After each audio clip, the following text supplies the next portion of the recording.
This is the program where anything's up for discussion. You got me, Jeff, alongside the lovely Shannon.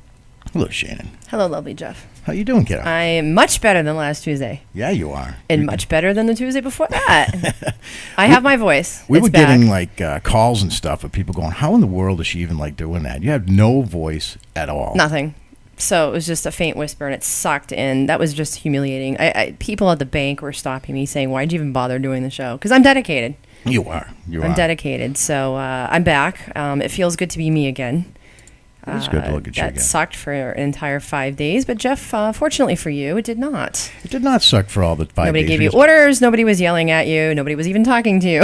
Well, but not only that, you know, when your voice started to come back a little bit, it had a little raspy thing going on there. I know. Kind of sexy. I like that. There was nothing wrong with Who's that. that chick from Romancing the Stone with Michael Douglas? Everyone said I was sounding like her. That hefty girl, Catherine something. Oh, I got no idea. I don't want to sound like her. I want to sound like me. Ask Nathan in the chat. He'd know. I have no idea. No, it's good to be me like again. That. It really is. You ask me sports or music and stuff, I can pop it right up. But movies, I couldn't tell you what I watched 5 minutes ago. I know. You're awful with pop culture. I am. You're no fun. When we play those video games in bars against each other, we suck because I can kick your ass with trivia on anything but sports, and you kick my ass on trivia of on sports. Of course. That's it. But so it's like a little chess match. You got to kind of get to the right But I'm much area. smarter than you, so I'm not too worried about it. It's okay. I'll give you that. We have a great guest on tonight. We do. It is Cinco de Mayo. We're happy that you guys are here with us as we stream around the world at upfordiscussionlive.com and also at myptvonline.com. And Shannon, usually, you know, on Cinco de Mayo, we're out ripping it up. We're a couple deep already. But, yeah. It's called We're Getting Old. Yeah, tonight we're going to have, a little old and boring. We're going to have a little special guest going on here tonight. And before we do, we want to say a big thank you to our network sponsor. I want to say hi to the makers and founders of Skull Hunter, the new graphic novel, the classic comic. You can find the information on that on indieplanet.com. Here, check it out.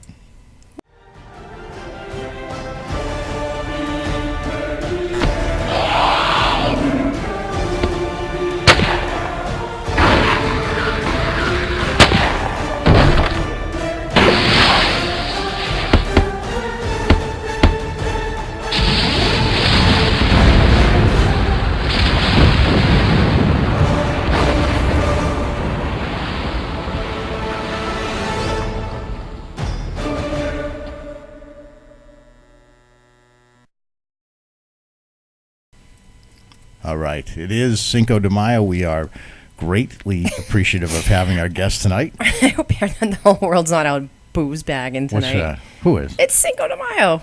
I know. Everyone needs to be here watching the show. I know. And proof that our guest is 14 years sober. He's actually our guest tonight. Because nobody would be out on Cinco de Mayo. If anyone knew Jackie, that's very unusual. But we're going to have a good time tonight. So we have stuff to talk about. As always, we have drama to talk about and fun stuff to talk about in my favorite segment. We can talk about, and we can talk a lot tonight. Yeah, you're already talking We have great tonight. giveaways tonight. We're actually going to give things away, not just talk about it. We are indeed. So we need people to call in tonight. We need people to try to stump Jackie with jokes. Live chat. If you guys have questions, please private message me so I can actually keep track of the question for Jackie. Nothing is off limits here with the guy tonight. All right. So let's get rolling here. Ladies and gentlemen, Jackie Martling.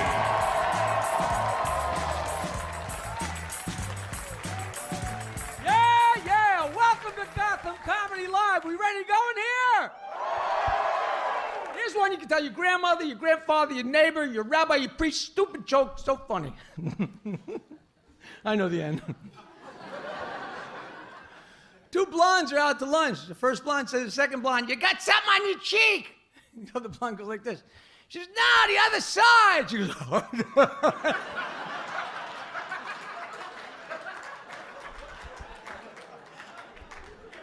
So a cab driver picks up a nun. Looks in the rear view mirror and says, "You know, sister, I always fantasize about being with a nun." She says, "Yeah, you and everybody else. You Catholic?" "Yes, I am." She says, "Pull over." He pulls over. She gets in the front seat, gives him the best blowjob he's ever had. She gets stunned. He feels guilty. He says, "Sister, I got to tell you something. I'm not really Catholic." She says, "Yeah, my name's Ralph. I'm going to a costume party." You You guys are great. All right. God. I think we got him back here. Hang on. Let's get him connected here. All right. Let's hope this all works now. Jeez. We had you. I think We we've done this lost you. before. And I think we got him again. All right. Let me fix that real quick. What's up, Jackie here? All right, peeps. So, what the hell you want me to talk about? What's new with you guys? Where is everybody tonight? Everyone's out boozing. Thank you very much, Nathan, for that tidbit in the chat room about Kathleen Turner. Thank you very much. And thank you, Bag of Farts, for unlimited amounts of entertainment coming from you here in the chat room as well. And we do have Jackie Martling, formerly of the Howard Stern Show. He is, Jackie except the his Joke video. Man. His video's all messed up, so I got to get him to call back in here. So I'm going to hang up on him and get him to call back in just 1 second, all right? Come on, Jackie. All right, here we go. And we do have him live in the chat, guys. So the real deal. And Do that. I don't know if we have any weird weather patterns going on. I doubt it. Here we go. Okay. Not good. Hang on. Stand by here. Skype, All right. Skype needs a new tune. Well, the problem. Here we go. Jesus. Oh my God. Freaking Skype, man. Skype. Problem with Skype is Skype does a freaking update every single week. And it's like, it's getting ridiculous. I think we got him now. Hang on. Let me check this out. Seriously, Skype, you blow. Yeah. There we go. We got him now. Say hi to Jackie Martling, everybody, joining us live via Skype. There he is. All right. How's that, Shannon? We did good this time. WTF is Skype, Jackie says. Yeah, you're not It's what's kidding. allowing you to communicate with us right now. Jackie, you're looking good. Am I here? You You're are here live. You're live on the air with us. Thanks for joining I'll tell you us. that the lag in the video, the delay in the video, really helps the jokes. There you go. Sing the national anthem. It's more fun. It's a magic touch. You know how they can have technology this glorious and get that close, but yet have it suck. It's just amazing. It's like getting all the way to Mars, but you're like 5 feet off the ground and you can't land. But it's all right. It's nice to see you guys, even though I can't see you. I'm looking at a stick figure with a white Aw. head. You could see me, I can't see you. That's too bad. That's me, Jesus. Well, you can see up my nostrils. Look at that thing. You're going to get your friends to pull it up on their laptop. Here you go. All right. All right. We have lots to talk about tonight. Yeah. Lots. I am so ready for you. I've been sitting here for half an hour while we plow through the technology. We had dinner before this interview, and now I'm ready for lunch. There you go. So sorry. Well, you guys go way back, Shannon. I mean, you guys have been, you've seen Jackie's shows for a long, long, long time. I think we go back 20 years, Jackie. The Comedy Connection, right? In what's the name of that? Andover. Nanual Square. What's it called? There was the club in Worcester, which is, I've seen you in Andover. I've seen you in Boston. Comedy Connection was Boston, wasn't it? Faneuil Hall. Comedy Connection and Yep. the Comedy Palace. Oh, gosh, all There was over. no palace up in Andover. Yeah, that was close to 20 years ago when I was a private investigator. And I was trying to buy tickets to one of your shows, and the tickets, you said your show was one time. The tickets said that they were another time. So I emailed you. Do you remember all this? No, all I know is when I worked at the Comedy Palace, there was one of those signs that you pull behind a truck that has wheels, and I shared the bill with Prime Rib. Prime Rib. Tonight, Jackie the Joke Man Martling and Prime Rib. I think I got top billing, so who cares? Yep. No, it was a packed house. It was a packed house. It was a great time. But it's been a long time, and I'm glad that we've been able to remain friends over the times. I mean, we've both gone through so many different things. Oh my God! And craziness. But I'll tell you, and I'm not just saying this. The best comedy audiences, bar none, in the world. And I mean, they're great in Jersey and they're great on Long Island, but the greatest comedy audiences are Boston. Really? On my last CD, I actually say, I don't even, are we terrestrial radio or are we internet? Are we free to say what we You want? can say here? whatever You're on you our want. we own the network. Yeah, On my yeah. new CD, I said, there's two things I like in life, and one of them is a blowjob, and the other one is telling dick jokes to the people in Boston. Wow. And This- they went crazy. It's on the album. I really meant it. They're so good, This show actually does air on several local cable access television times as well during the day as well as night. But we did get the clear to say whatever we want tonight. Yeah, that's right. So it's like Oh, a wow. hall Good, pass good, tonight. good. They Came knew you with were a coming warning on, label. so That's right. we're good. You can say I love you can, Giggles. Giggles is a little club north of Boston that's owned by Giggles. Mike Clark, who's legendary comic Lenny Clark's brother, and me and Lenny Clark share the bill up there. And it's just one of the great nights. We've done it like 3 times, and it's always just spectacular. So, all right, I'm done with the plugs. Answer the first question. There's going to be 4 inches, which is too wide for most women. Oh my God. And he's going to just entertain himself the entire interview, which I love about him. What I do, if you don't talk, I'm going to keep going. No, we're going to talk. Trust me, we're just listening to you because you have a lot to say. Jackie, have you been in the Massachusetts area over the last few years at all for any gigs? Absolutely. I was, like I said, I was at Giggles in Massachusetts. Not Massachusetts. I've never heard of Saugus, Giggles. Massachusetts, in about 6 months ago, and 6 months before that. And I was just at Mohegan Sun, which is... Oh, yeah, I saw that you were there. Mohegan. That was 2 weeks ago. Yeah. And a place called Marissa's, that's Connecticut, but it's getting close to Massachusetts. But I haven't worked in the town of Boston in a couple of years. I worked at some little theater there. God, I should know the name of it. Right in the heart of town. That was another Bill Blumenreich. Bill Blumenreich is a guy who books shows there. Apparently German. He's kind of All German. the comics know Bill Blumenreich. All right, Nathan in the chat room says all blowjob dicks, blowjob jokes. Hey, say that 5 times fast. I can't fucking say it. All blowjob jokes are dick jokes, but not all dick jokes are blowjob jokes. Do you agree with that or disagree with that?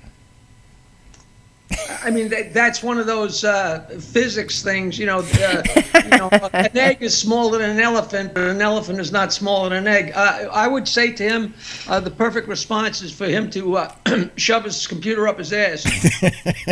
Ouch. Poor Nathan. I know, That's going to hurt. He's pretty skinny. Here's my favorite new joke. A guy says to his wife, give me a blowjob. And she says, be more romantic. And he says, give me a blowjob in the rain.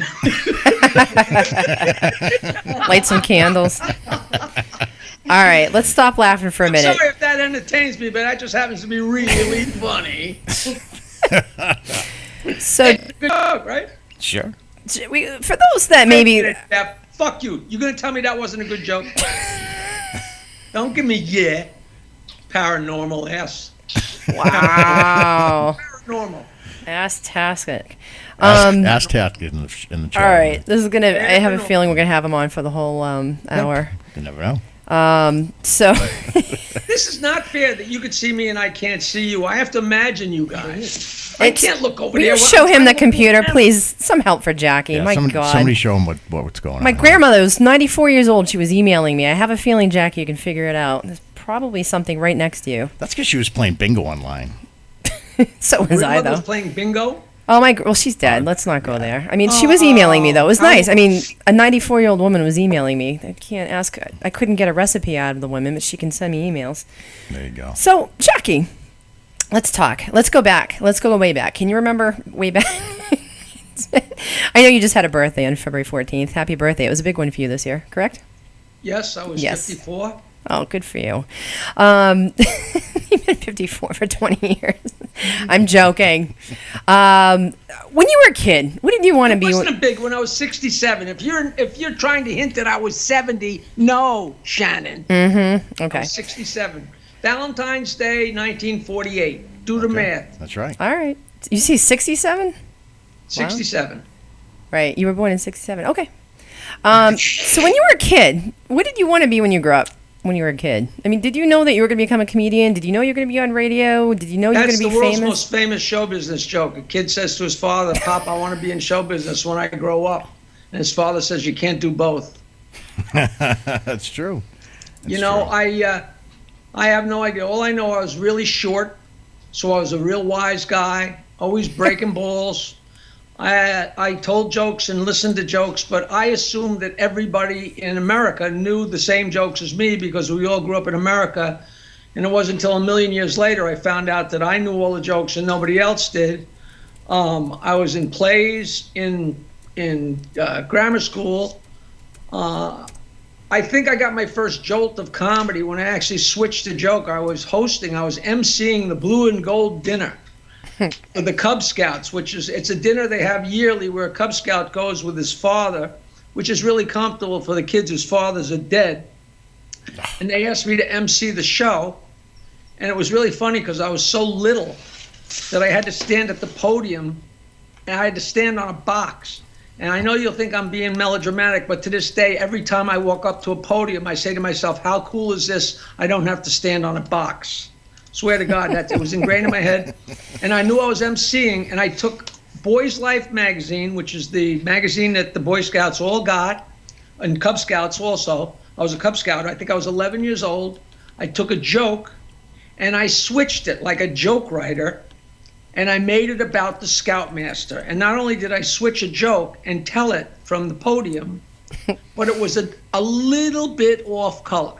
And my legs went nuts. I said, Mr. Bott, that was the Scoutmaster. I said, last night, Mr. Bott had a dream that he jumped out of an airplane wearing a parachute, and he pulled the ripcord.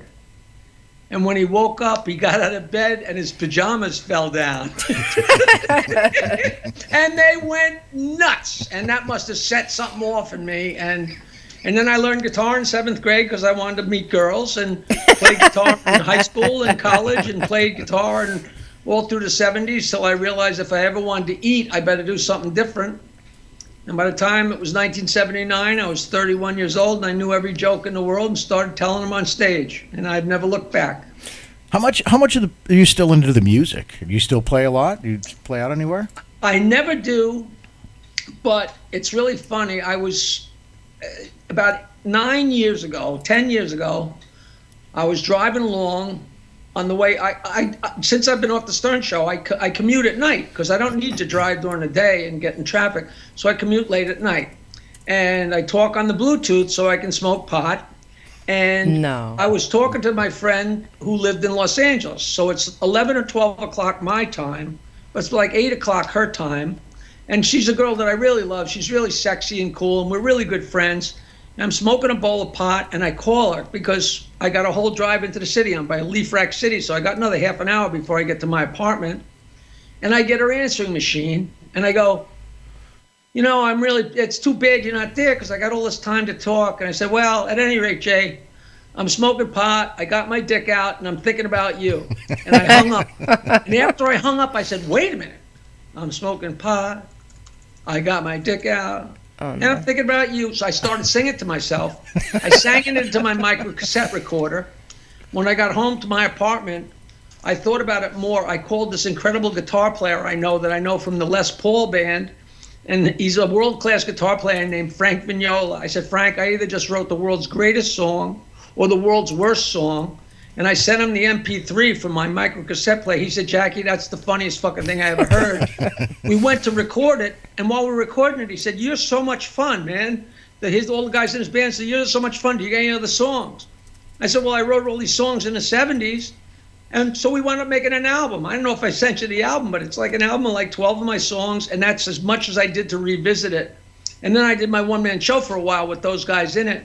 And Jeff, I love my songs, and I love playing, but it breaks my heart because I was so unbelievably unsuccessful at it. It's like when I take my guitar out of my case, my ex-wife used to say, "Oh, you think you're so melodramatic." I'm like, when I go in my case and take out my guitar, I feel like I'm dialing an old girlfriend that's going to hang up on me. I know that sounds crazy because I know it can only lead to ill will. You know what I mean? Like whether I play a song or whether I record another album, it doesn't matter. It's not going anywhere. So, but I love it, and thank you for asking. I'm sure you didn't intend for the answer to be that long, but go fuck yourself. It's my interview. That's all right, it's your interview.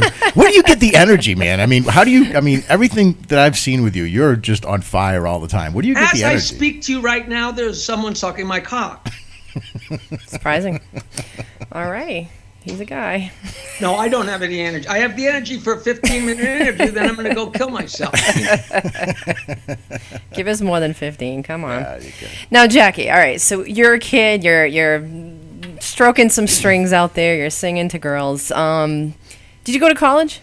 I graduated from Michigan State University in 1971 as a mechanical engineer, and I used my diploma to roll pot. Wow. I don't know if any of that was true. I have no idea. It rolled off my tongue. It probably sounds like it's absolutely true. I went to college in 1966. the late 60s, it was the time of man. It was unbelievable. I stayed in East Lansing, Michigan for 7 years. Took me 5 years to graduate and 2 years to slow down from playing rock and roll in the rock band, and finally escaped. I hit warp speed, went to Denver, worked construction for 5 months, and that was just enough to tell me I ain't ever doing that again. I came home and played music. Getting a lot of band boy ass, huh? Oh, just having too good a time. We had 8 guys from Oyster Bay, Long Island, living in the same condo, and 4 of them were on the same cement crew. And drunk and crazy and stoned and insane, it was ridiculous. Now you had your band, because I received CDs from you eons ago. What was the name of that? I mean, this was your early stuff that I've listened to before. The Off-Hour Rockers. That's what it was. Off-Hour Rockers, That's what it was. H-O-U-R. Yeah. The Off-Hour Rockers were infamous all over Long Island, and Howard Stern used to endlessly play the pot song on the radio. That was a song that we used to knock people over with when we played in these bars, and the owner decided to back a record, and we put out a 45 RPM single with this song called The Pot Song. And it was horrible and wonderful, and it was an anthem, and they used to play it in bars on Long Island. It's a great, the end of the song is roll up the reefer, we'll have some illegal fun. I mean, what's not to like, Hey, can we take some calls? You all right with taking some calls? Sure. All right. I think we got somebody on the line here. We have brace Dennis yourself. from Massachusetts. Dennis, how are you? You're on with Jackie. Hey, Jeff, Shannon, and Jackie. I'm honored to be on up for discussion. Hi, Dennis. Hi, Dennis. Hello. What's going on? Jackie, I was wondering, I know I run a local comedy club in Massachusetts, Broken Box Comedy Clubs, and one of the big thrills I get is doing charity work. I know back in 2008 you entertained the troops over in Kuwait and Iraq. I was wondering if you could talk a little bit about that.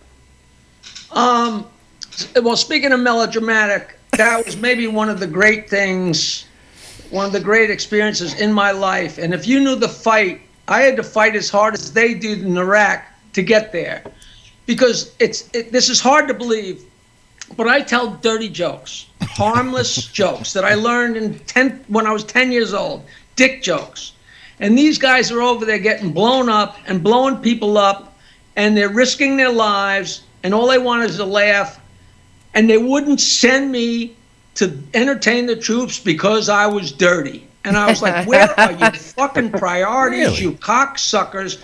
There's nothing that those guys over there, and those guys and girls over there want more than to hear my fucking dirty jokes, which are a piece of home. And finally, a friend of mine out in Los Angeles, D.B. Sweeney, who's a great actor, went to Gary Sinise, Lieutenant Dan, was big on the Wounded Warriors thing, and he said, can you help Jackie Martling? He called a woman in Nashville, and I went down and performed at Zany's in Nashville, and the woman from Stars and Stripes was the name of the group, Stars and Stripes. She said, man, they are going to love you. And I went to Iraq for 10 days with Bo Bice, who was the runner-up to Carrie Underwood on one of those shows, whatever it was. American Idol, I think. American Idol. And I did 40 minutes, and then Bo and his band did 40 minutes. And a lot of the guys said this is the greatest show they ever had over there. But what was really interesting were a couple things. One of the things was I had no idea this. They're not allowed to drink, drugs. They have nothing. It's not like they go to war and come home and have a beer. They have nothing. And if we did a show for 800 people, I swear to you, there would be 800 people in line. Good. And we signed autographs and took pictures with everyone. If the show was an hour and a half, we sat there for 5 or 6 hours, signing, laughing, hugging, crying. It was, Nice. I'm getting the chills right now. I'm telling you, it was so ridiculously life-affirming. And then there were a couple shows, honest to God, where me and Bo got in a helicopter with the flak jackets and the bulletproof vests and the helmets on, and went in a helicopter down the river, as low as the palm trees, just like in the movie Platoon, and went to places where we entertained where it was just me and him because the band couldn't come. And, it's like I'm waiting for somebody to yell, duck. You know what I mean? It was fantastic, just fantastic. So, and if it sounds like I'm exaggerating, it was way greater. The first night we were at a 5-star Kuwaiti Hilton. The next night we were like in a general's trailer. We spent a night at in one of Saddam Hussein's palaces. We slept in his palace. No I mean, I way. got pictures of us sitting in these huge golden dragons. It was beyond surreal. Beyond surreal. Is that palace probably still isn't there anymore? Wow. Well, it's Neither great is stuff you Saddam. did for the troops there. Wow. That's awesome. That's awesome. Dennis, buddy, thank you so much for calling in. Dennis, as you said, I hope I answered your. I hope it went too long. Can I for you, try to Dennis. stump him with a joke or something? sure. Go ahead, All right, Dennis. we got a possible stump joke here. Here we go. Comedian stumping a comedian. Go All ahead. right, go ahead, All Dennis. right. A little boy goes running up to his mom. He says, Mom, I got diarrhea. Give me some Viagra. She says, what would you need Viagra for diarrhea for? The little boy says, what, Jackie? Cricket. Hold on, I'm thinking. hold on. I do not know this joke. I need some Viagra to. I don't know. I think I got myself a new joke. Go ahead.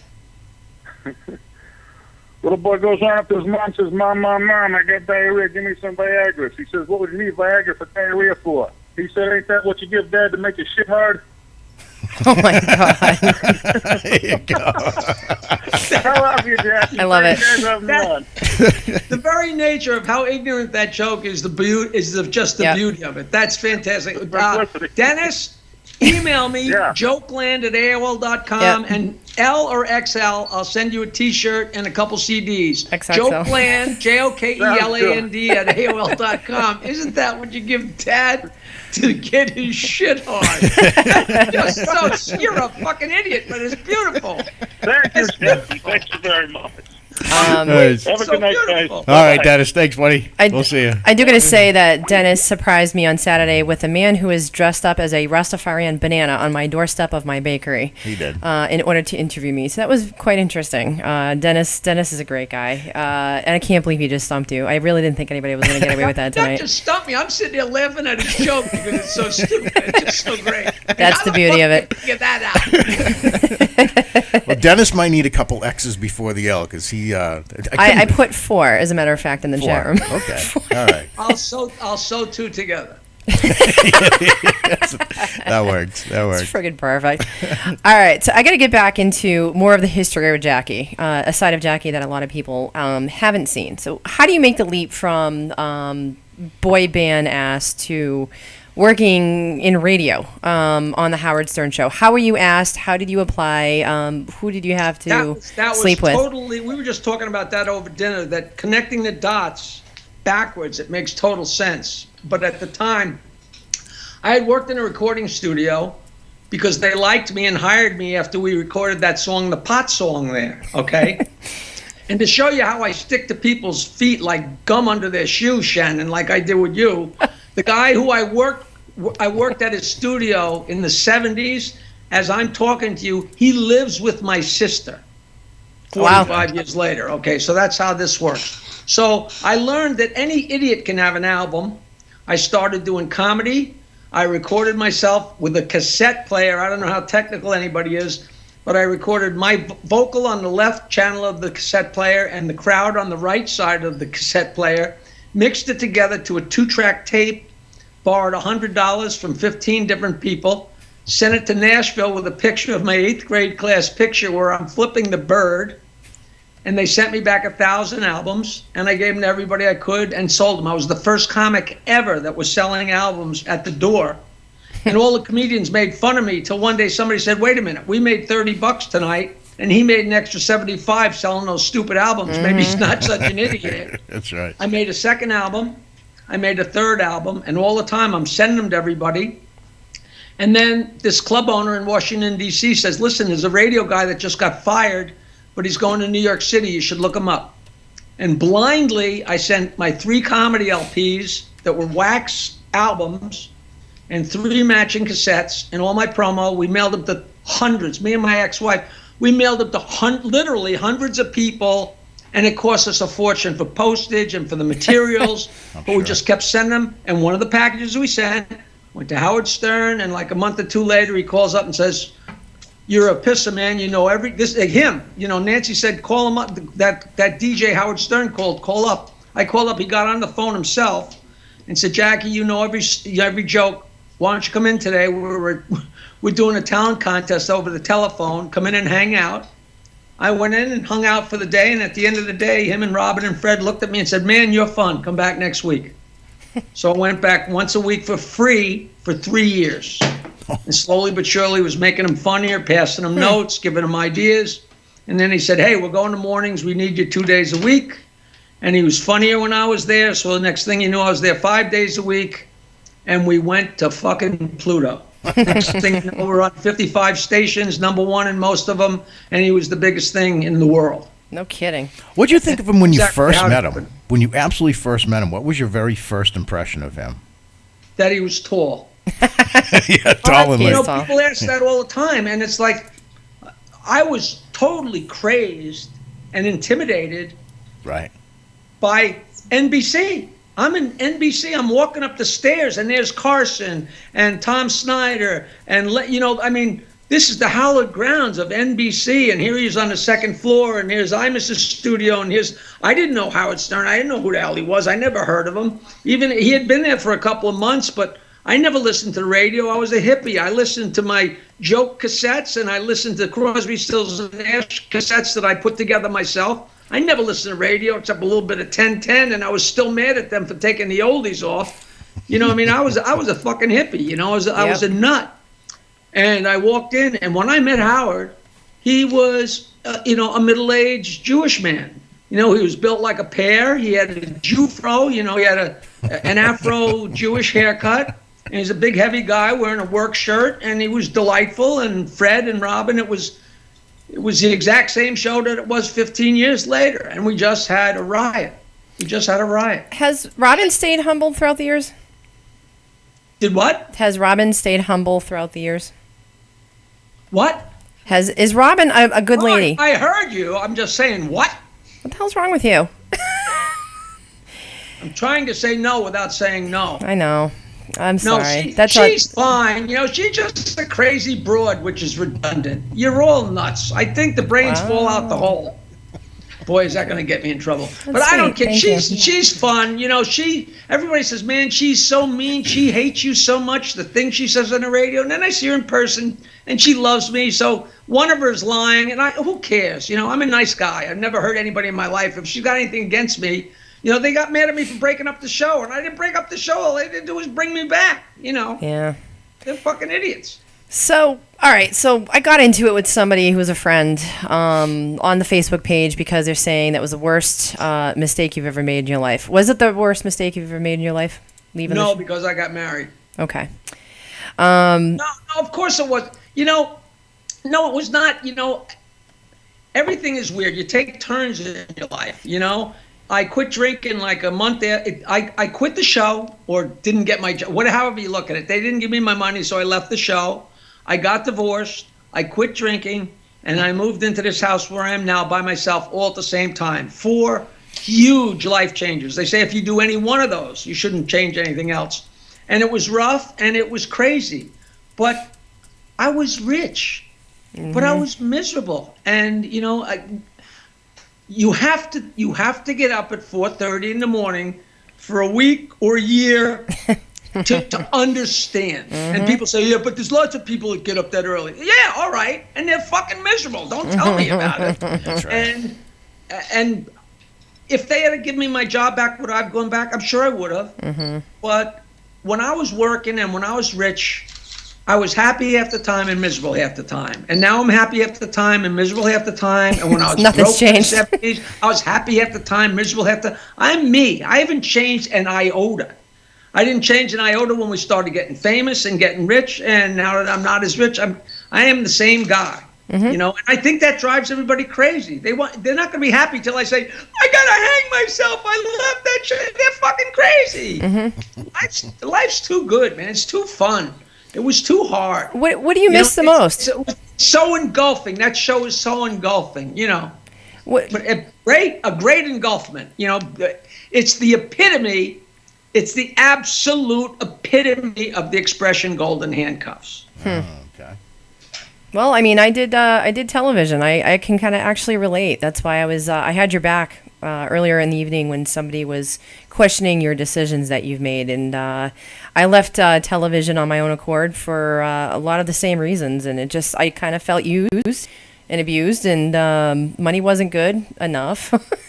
Well, I never felt used and abused. I just thought I was working hard, and you donate your life. Yeah. It's like you don't have a life, and you set a line in the sand and say, I want this, or else I'm not going to stay. And it sounds crazy, but the trouble is there's no intrigue about that. It's like American way. You go and tell your boss you want $100 an hour, and he says no, and you quit. That's America. Yep. You're allowed to do that. There's nothing wrong with that. And they got mad at me for staying home. When you're a baseball player in spring training, if they don't sign your contract, you don't go to spring training. That's how you do it. Yeah. One thing that was annoying, I never, ever just stayed home. Every time I walked out, Howard knew I wasn't coming in on Monday. I don't know if Robin knew, but Howard knew, Tom knew, the general manager. It was always, all right, Jackie's not coming in Monday because he doesn't have a contract. And every single time, Robin would go, where's Jackie, Howard? I don't know, Robin. Oh, he did it again. He left you high and dry, which was such fucking theater. But that's the game. That's fine. As long as you people know that was bullshit. People are like, how could Jackie do that to Howard? Fuck you. Heaven forbid. Because he walks on water. It all is so interesting. I answered a Q&A today for this gig. I'm doing a gig at a place called the Raz Room in New Hope, Pennsylvania on Saturday. It's a crazy little fun club. I like New Hope. We've been there, Jeff. It's a cute little place. And it's funny because this interviewer wrote me a question, said, do you regret leaving the Stern show? And then he put in parentheses, aside from the fact we all have to make a living. No. He said, why do you still, because I still do stand-up, and I love it. I do it every week, every whatever. As many jobs as come in, I do them because I love it. And he goes, why do you continue to do what you do? And parentheses said, aside from the fact we all need to make a living. And I said to the guy, that's not an aside. The fact that we all have to make a living is pretty major. That is not a sidebar to the issue. The thing is, we do have to make a living. And I said, do I think about how fucking rich I'd be if I hadn't quit? Yeah. Mm-hmm. I look around my house and think, what would be different? And I'm like, you know what? I wouldn't have a bigger TV. I wouldn't have a Rolls Royce. I'm lucky I found the place I wanted to be. But, it must be fun to have crazy money. But I live around so many people that have so much money that are so miserable. So, that's not the key to happiness, Jeff, is pussy. Wow. Well, Jeff knows that well because we have a healthy relationship. Well, I'm glad you're getting some, Jeff, because I'm not. Oh, well. What happened to your girlfriend? We met you guys at Mohegan Sun. I caught her going on Tinder. Oh. Uh-oh. I made that up. Okay. I don't know when you're kidding or not, so I'm just going to Well, that's why I move fast. I had a very pretty girlfriend. It looks like, we could be on the ins, on the outs. I don't want to confirm or deny, but ladies, it's jokeland at AOL.com. I never did the Tinder. I'm dying to do this Tinder. I have no idea, but I can't do it because people know who I am. But I want to do the Tinder. Whatever floats your boat. Tinder. Just be nice. Just be nice. Life's too short. Shannon, I have never been anything but nice my entire life, and you know that. Okay. All right. No, you're pretty cool. If I hated your guts that much, you wouldn't be here right now. I'm kidding. You're fine. Now, speaking of hating guts, what's you haven't talked to Mr. Stuttering John in some time. What happened? You guys used to do gigs together. What happened to you guys? John is in California. We just did a gig together about 2 months ago. Me and Bobby Slayton and Stammering John did South Point Casino in Las Vegas, and it was just spectacular. We did 2 nights, and it was just cherry, just wonderful. Interesting. It was Super Bowl weekend, so the place was okay. Just jiving. Yeah, man. he happened to be sitting at our table on St. Patrick's Day. That's how we met him, and your name came up, and mutual sitting friends. At your table. Through a mutual friend. I was out there visiting my friend Gretchen Bonaducci. He's a friend of hers, and she said, I'm bringing... But in Las Vegas or in Los Angeles? In L.A. on St. Patrick's Day. And did you say Danny Bonaducci? No, we were with Gretchen. Who?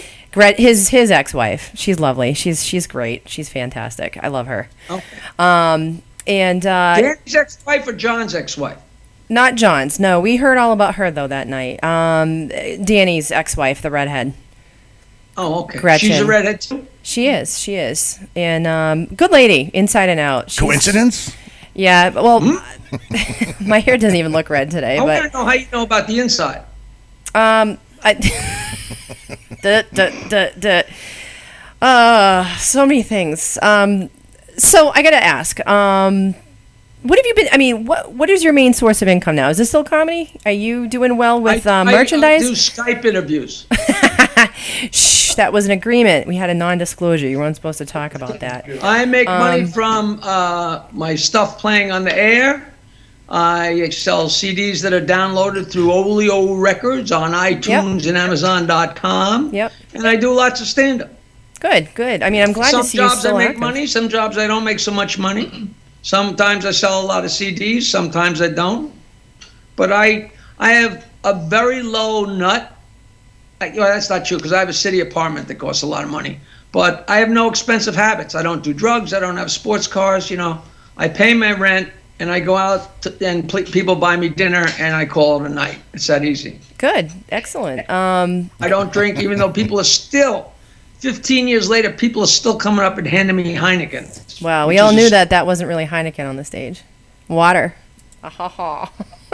Now you did decide that to. was so great. Let me tell you, for Rodney Dangerfield said, you never drink before a show. You got to have your witch, never drink before a show, which he adhered to till later in life when he got coked and crazy. Yep. But in 1985, I started not having a drink ever before I worked, which thank God, because then when I quit drinking, I didn't have to relearn show business because I'd already done it that way. Mm-hmm. But I always went on stage with a Budweiser bottle full of water. Mm-hmm. And I always told the waitresses when I start doing Stump the Choke Man at the end to bring me a light beer. So I'd be on stage drinking Budweiser full of water, and then I'd do Stump the Joke Man, and they'd bring me up a light beer, and people say, oh, look at Jackie's downshifting because it's the end of the show. And meanwhile, I was shifting into gear. But then when we started doing Heineken on the show, I said, well, I guess I'll hold up a Heineken because they became a major sponsor. Yep. And the first night I was at Rascals, like 500 people sold out, and I held up the Heineken and said, hey, let's drink a toast. And after the show, Mark from Rascals, the owner, came up and said, Jackie, we sold all 4 cases. Usually at your shows, we sell 3 bottles of Heineken. Tonight, we sold out all 4 cases. Ooh. He says, you don't have any idea what you're doing for that company because those people are drinking Heineken with you. And when they go out tomorrow night and the next night and next night, they're going to order Heineken again. I'm a bar owner, and I know that because they're going to be drinking Heineken with you. He said, they owe you. And, of course, I collected big time for that. But, it was really interesting because I'm up there like the Pied Piper leading people into the sea. Yep. I'm drinking water out of a Heineken bottle and they're guzzling it down. Asses are asses. I got to say, Heineken Light is not bad. I've had it. It tastes nothing like Heineken. It tastes like Corona. It's different. It's just. I never drank Heineken. It tastes like piss. It's skunk piss. It does. Bad. It smells like skunk piss and tastes like it. But Heineken Light, have you ever tried it? It's actually not bad. It's a totally different beer than Heineken. You know what's really funny? I spent so many years, getting drunk and everything, and I never drank before a show. But then after I quit drinking, I would do shows, and a couple times they would give me like a non-beer, like a non-alcoholic beer. I forget what the names of them are. I don't fool around with them anymore, but whatever it was called. And I remember I was doing some show in Jersey, and I'm sitting there, and I'm drinking a non-beer. And they said, Jackie, you're on in 2 minutes. And I took a big glug out of the beer like I was going to guzzle it down before this show. And I'm like, you fucking idiot, it's not beer. So, I'm going to finish off the beer for a quick buzz, and there's nothing in there. But it's like, it's hysterical. We learn pretty stupid lessons, Indeed. We do have another call coming in from New Hampshire. Carl, you're on the show with Jackie Are you Martling. going to tell me we've been talking for 40 minutes and we had 2 calls? Coles. That's the Long Hey, Island. Jackie, how you doing? Being popular. Awesome. Hey, I got a joke for you. Yeah. Okay? By the way, I'm Bag of Farts. Just to let Bag of Farts is in the chat room. He's That's lively not as tonight. embarrassing as the fact that you say it proudly. you know. I am proudly Bag of Farts. And here's the joke. What's the difference between a chicken and Vaseline on your fingers?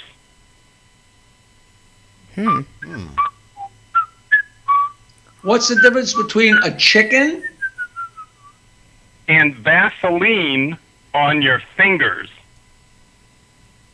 If you have Vaseline on your fingers, you can easily stick that up your asshole. But you can't stick a chicken up there. I should give you a T-shirt. Why? Because my joke's so much better than yours? No, here's the punchline. Okay, I'll say it again. What's the difference between a chicken and Vaseline on your fingers? The chicken can cluck, and your fingers can fuck.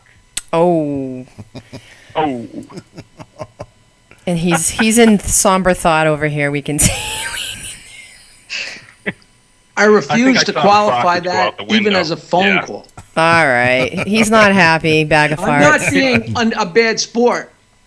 That Oh. was horrible. It wasn't a joke.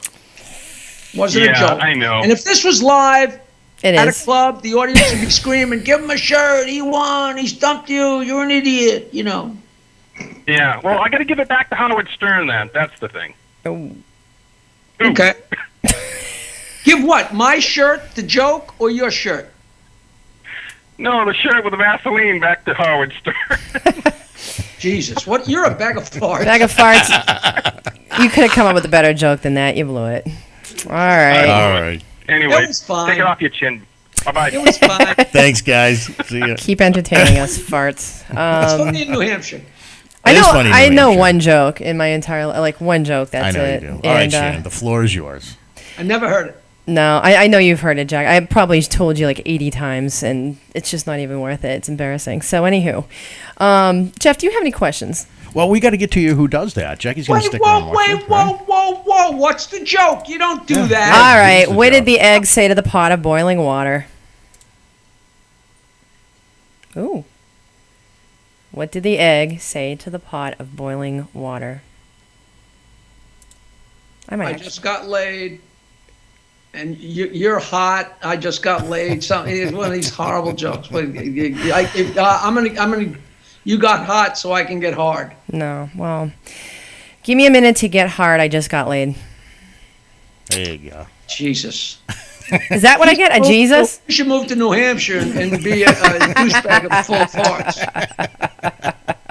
That's why we leave. You're the going to jokes use to that. the Don't joke lie. there. That's right. Oh, sure I am. You're so going to use that. Hey, I got a quick question before we get to the who does that. When it's all over, when the final curtain calls, and you've told your last joke, what do you want to be remembered for? Being naked on the cover of a CD. You know, there's this famous story of three guys kneeling at their friend's coffin. And the first guy says, you know, when I'm lying there in my coffin, I want to be remembered as a smart man, a really good businessman, a guy with a great brain. The other guy says, second guy says, I want to be remembered as a family man. I want people to say he had a big heart. He did good things. And the third guy says, when I'm lying there, I want somebody to say, I think I saw him move. Wow. I'm not going to die. And when I die, you know what I hope? I really hope that there's another idiot that picks up the mantle and keeps telling these fucking jokes. And you know what? I don't have to wish that, because they've been doing it since Adam and Eve, and they will always, always, always do it. I hope. Be cool. Because the jokes need to, you know, I've been telling these jokes forever, and I always wondered if I was crazy. And then I've listened to every Red Fox album there ever was. Some of them, there's like 3 people in the audience. They're classic. He would record these joke albums on the Chitlin circuit. They're horrible quality, and he's sitting there going on. And at one point, he just looks at the audience, and he looks at this lady, and he says, "Don't look at me, lady. Somebody got to tell him." And that's exactly where I'm coming from. I So, love yeah, Red you know. Fox. I love Red Fox. Jackie, I do have to get in touch with you at some time in the near future. You had said a joke years ago. You probably still use it. A bunch of guys, like, you know those guys that work on the giant metal beams on skyscrapers, and their wives pack them a lunch. And there was a joke that you did that was really good, and I can't remember it. So I've got to send you a message. I will. You know what I'll do? I will email you that joke, and you could paste it on your website. I know Perfect. exactly what joke you're talking about. Yeah, everybody had a different lunch and something like that, but I don't know. We'll figure it out. And she gives me peanut butter and jelly one more time. Yep, that one. It's a long joke, but it's a long good joke. joke. They're all good. All right. But the first guy takes out his lunch and it's tuna fish and he eats it. And the second guy takes out his lunch and it's a cold hamburger and he eats it. And the third guy takes out his lunch and it's a peanut butter and jelly. And he says, God damn it, I hate fucking peanut butter and jelly. The next day they're way up on the beams again. The first guy eats his tuna fish, second guy eats his hamburger. The third guy says, fucking peanut butter, I hate fucking peanut butter and jelly. And he's so pissed off. And he's next day they open up a tuna fish and a hamburger and the third guy says, fucking peanut! If my wife gives me peanut butter and jelly one more fucking time, I'm gonna jump off here and kill myself. Next day they're up there and tuna fish and the hamburger and the guy opens up it's peanut butter and jelly. He says, fuck! And he leaps to his death. The other two guys go to the guy's house and knock on the door and the wife answers, says, if he hated peanut butter and jelly so much, why would you give him peanut butter and jelly every day? She says, are you stupid? He made his own sandwiches. Which is just, that's the story of marriage, man. That's just the story of marriage. I always enjoyed that joke. Well, speaking of the story of marriage, Shannon has a little bit that she does. You want to stick around for her Who Does That, Jackie? What is that? It's about 3 minutes long. Just hang tight. You'll see. Right. All right, stick around, It's guys. world famous. We'll be right back. Coming up next, Shannon with the Who Does That. And who knows what's going to happen. Jackie's in the house. Stick around.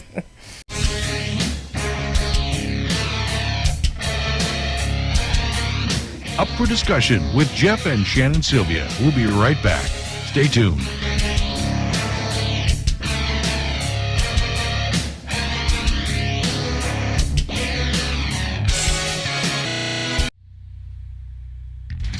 Up for Discussion Live is brought to you in part by Lemonster Storage Solutions,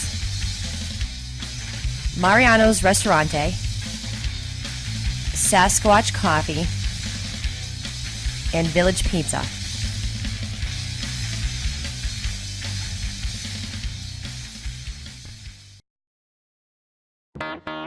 And now back to Up for Discussion right here on Pararock TV.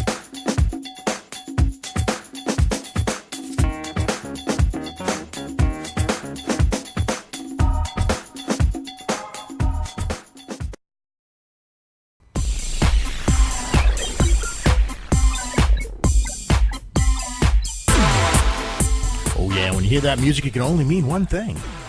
It's that segment of the program when Shannon Sylvia asks, who does that? And now, ladies and gentlemen, I give you Shannon Sylvia.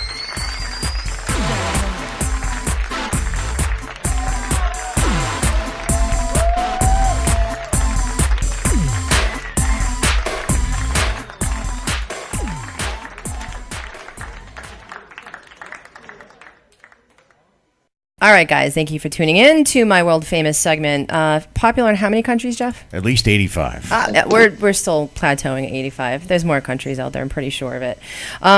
So this is the part of the show where I take 3 stories off the internet, totally true because they were on the internet. You guys can Google it yourself, and F you if you don't believe me. So the first one comes out of our Boston area. Of course, we just had the Boston Marathon, went off without a hitch finally. Most cool.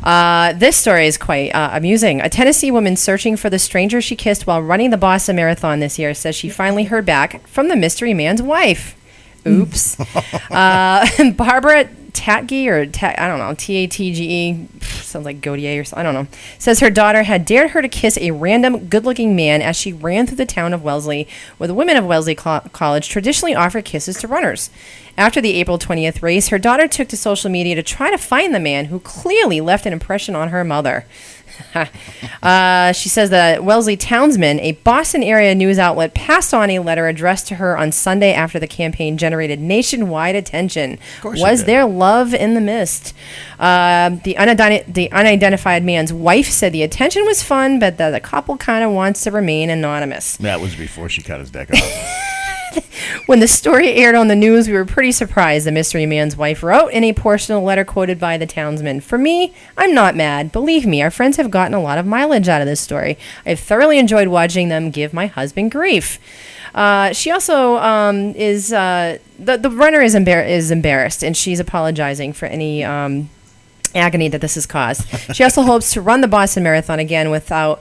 But when one important message, moving forward, I'm going to revert only to kissing single men. Okay. Who does that? Jeff, if I do see you kissing a woman at a marathon and it makes nationwide news, I will castrate you. So try to avoid that if you can, because I don't know what on earth I would do if I saw something like that. I think that was... You know what? I ran the New York Marathon. I came in dead last because I stopped to finger fuck somebody. Oh, boy. Well, alrighty, moving on. Now we know why people are rioting out in Baltimore. And I can't find her on the internet. I know what it felt like, and I tried to describe it, but I can't find it. Oh boy, where are you? The poor 80 and 90-year-olds Smell. that There watch she this is. show on Channel 34 are in for a treat. Jokeland at AOL.com, folks. Comments, questions, concerns, jokeland at AOL.com. There you go. So now we know why there are people rioting out in Baltimore, because a city worker watched 39 hours of porn in 2 weeks of work. Of course he did. Slightly busted. Baltimore city officials revealed a Department of Public Works employee was fired after spending 39 hours out of an 82-hour work period watching porn. I kind of wonder what some of my employees do all day long. What are they so uptight for then? They're watching all that porn. What the hell are they rioting for? The inspector, his name is General Rob Pierre Jr., released a report last week revealing that the employee, a maintenance supervisor at the facilities division of the Back River wastewater treatment plant, so he just got sick of watching tampons floating by all day. The guy was suspended in 2014 and then finally fired on January 20th at the conclusion of investigation. They received an anonymous complaint about the worker around last year because of software that was installed on his computer found he spent 39 of the 82 hours he spent working in a 2-week period watching porn. How do you even get away with that? And what are you doing? On one occasion, the worker spent nearly 7 hours of his 8-hour workday viewing the DVD. 7 hours. Well, good for him. Somebody needs to give this guy some medication so he actually tell you the can problem. finish. Who does that? I'll tell you the problem. The guy has no imagination, because I worked at a sewage plant. And when I worked at the sewage plant, I entertained myself by trying to figure out whose poop was who. And I got so I could tell, because you could tell if it was a Chinese guy's poop because there was always rice in it. Oh, Tell Jesus. if it was a Mexican guy's poop because there were taco shells in it. And you could tell if it was a homosexual's poop because there were dents in it. Cardboard boxes. All right. And that, ladies and gentlemen, wraps up our show. We got to, and we just want to remind you that corn is not a food; it's just a matter of measurement, ladies and gentlemen. Jackie, That's the joke, bad. Malayan Marley has been our guest tonight. Jackie, thank you so much for joining us, buddy. Sign We up for his appreciate it. newsletter, guys. Follow him on Twitter, Facebook, jokeland at AOL.com. Be a fan. Jokeland at AOL.com, jokeland.com. Make sure you follow us on YouTube, the PTV Webcast Network. And until next week, guys, See you next Tuesday. see you next Tuesday.